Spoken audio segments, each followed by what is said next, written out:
कराची को मानसून के ताकतवर सिस्टम ने जकड़ लिया। सुबह सवेरे से कहीं हल्की तो कहीं तेज बारिश का सिलसिला जारी है।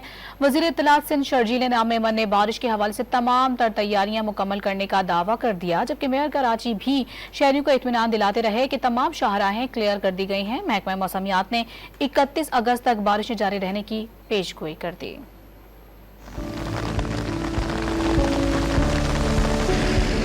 शहर कायद में रात से बारिश का सिलसिला वक्फे से जारी है। सुबह सवेरे गुलशन मेमार, गुलिस्तान जौहर, सोहराब कोट, सरचानी, स्कीम 33, 60 टाउन में बादल जमकर बरसे। Gulshan Iqbal, federal B area, north Karachi, north Nazimabad, Orangi, Gulbahar, Lasbela में तेज बारिश हुई। लियाकताबाद, तीन हट्टी, जेल चुरंगी और PECHS समेत दीगर इलाकों में भी बारिश हुई। DG मेट सरदार सरफराज ने वक्फे से बारिश जारी रहने की पेशगोई की है।